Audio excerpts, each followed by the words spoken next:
Jai Ho. Subscribe the channel and press the bell icon. Would never miss updates from Charamangal.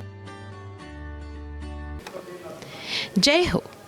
कहानियों की पोटली और किस्सों के पिटारे में से आज एक कहानी सुनते हैं।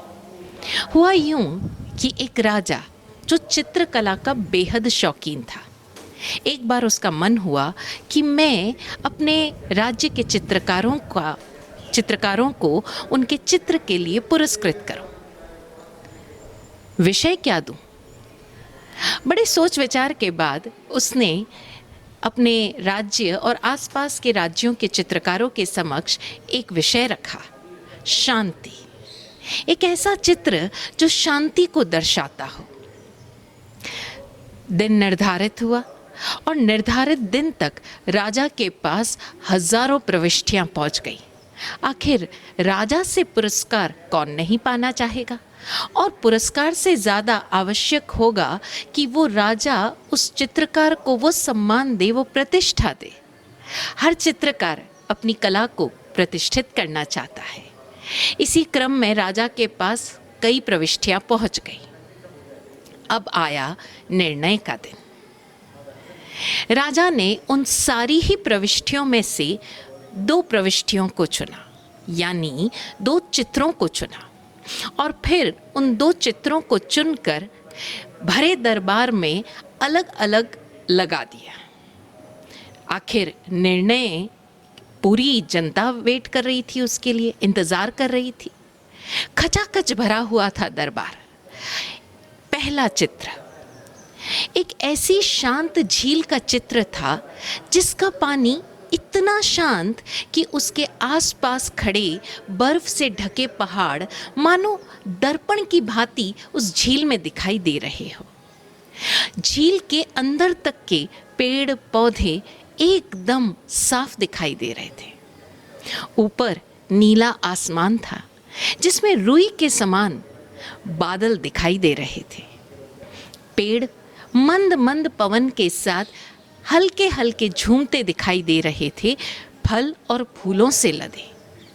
उसे देखते ही सभी को बिल्कुल विश्वास हो गया कि शांति को दर्शाता यही चित्र है, और ज़रूर यही चित्र जीतने भी वाला है। दूसरा चित्र बिल्कुल उसके ऑपोजिट, विपरीत। पहाड़ उस चित्र में भी थे, लेकिन सूखे, वीरान, कहीं कोई हरियाली का नामो निशान नहीं। आसमान गरजता हुआ, बादल घनघोर काले और बिजलियां कड़कती हुई सी। नदी का वेग मानो इतना जोर से जैसे सब कुछ बहा ले जाएगी, और पहाड़ों के एक तरफ कोने में एक झरना अपने पूरे आवेग के साथ दर्शाया गया था। ऐसा रौद्र रूप, लोगों का भरोसा था कि यहाँ कहीं शांति नहीं है। इस पूरे चित्र में तो अशांति ही अशांति है। निश्चित रूप से जो पहला चित्र है वही जीतेगा। राजा भी सभी की कानाफूसियां सुन रहा था, सभी लोगों के चेहरे देख रहा था। आखिर राजा अपने सिंहासन से खड़े हुए।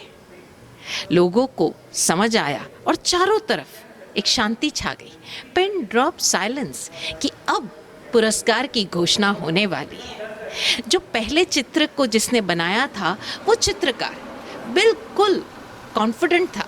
उसे भरोसा था कि मेरा ही चित्र जीतने वाला है। राजा सिंहासन से खड़े हुए और उन्होंने घोषणा की कि जो दूसरा चित्र है, उस चित्र के चित्रकार को मुंह मांगा इनाम दिया जाएगा। पूरा दरबार भौचक, सन्न। ये कैसा इनाम, ये कैसी घोषणा, ये कैसा जजमेंट, ये कैसा निर्णय। सब लोग आपस में कानाफूसी करने लगे, लेकिन राजा शांत होकर अपने सिंहासन पर बैठे थे। अब चूंकि पहले चित्रकार को पूरी तरह से भरोसा था कि वही जीतने वाला है, तो उससे रहा नहीं गया। वो उठा और उसने बड़ी विनम्रता के साथ राजा से पूछा, महाराज, मुझे आपके निर्णय पर कतई कोई डाउट नहीं है, कोई शंका नहीं है। आपने निर्णय किया है तो बहुत सोच समझ कर किया होगा। लेकिन जब सभी लोग मेरे ही बनाए गए चित्र को शांति को दर्शाता हुआ कह रहे हैं, तो आपको इस दूसरे चित्र में ऐसा क्या नजर आया जो आपने इसे पुरस्कृत किया? राजा को जैसे इस सवाल का इंतजार था। वो उठा और उस चित्रकार को लेकर उस दूसरे चित्र के पास गया। ना सिर्फ चित्रकार और वो राजा गए उस चित्र के पास, बल्कि पीछे पीछे सभासद, दरबारी जो भी जा सकते थे वो भी गए। आखिर सबके भीतर यही तो प्रश्न था कि राजा ने इस चित्र को क्यों चुना पुरस्कृत करने के लिए। शांति दर्शाते हुए चित्र के रूप में ऐसा रौद्र रूप अशांति दर्शाता चित्र। राजा उस चित्र के पास पहुंचकर बोले, देखो, इस झरने के पास इस हवा के वेग के कारण झुके हुए इस वृक्ष को देखो। इस वृक्ष पर लटकते हुए इस घोंसले पर देखो। ये चिड़िया इस पूरे रौद्र माहौल में, इस पूरे आवेग, अशांति, घनघोर गर्जना करते बादलों के बीच, इस हवा के वेग के बीच अपने बच्चों को कितनी प्रेम पूर्वक, कोमलता से, शांति से भोजन करा रही है। ये है असली शांति। शांति का अर्थ ये नहीं कि बाहर का माहौल शांत हो, सब कुछ हमारे हिसाब से सुख सुविधा पूर्ण हो। सारी अव्यवस्था, अराजकता, अशांति के बीच भी अगर हम शांत रह सकें, रह पाएं, रहने का प्रयास करें, वही असली शांति है। अब जाकर सबको शांति का ये अर्थ, ये स्वरूप समझ आया। सही तो कहा राजा ने, शांति कोई बाहर हमारी फेवरेबल कंडीशंस में नहीं, अनुकूल परिस्थितियों में नहीं, शांति हमारे भीतर की अवस्था है। अगर हम तमाम प्रतिकूलताओं, तमाम विसंगतियों, विपरीतताओं के बीच भी, सभी मुश्किलों के बीच भी अपने भीतर की इस शांत अवस्था को मेंटेन कर पाएं, इस शांत अवस्था में स्वयं को पूरी तरह से एकमेक कर लें, तब ही हम वाकई में शांति का अनुभव कर पाएंगे।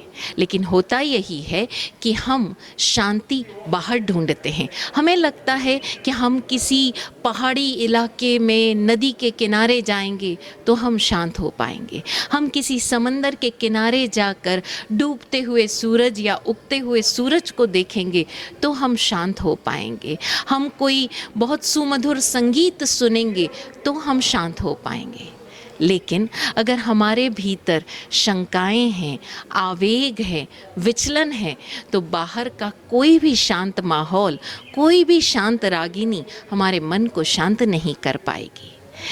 शांत अवस्था वही है जहाँ हम तमाम प्रतिकूलताओं के बीच भी, चाहे जैसी अवस्था हो, हम अपने आप के साथ रह पाएं, मस्त होकर जी पाएं।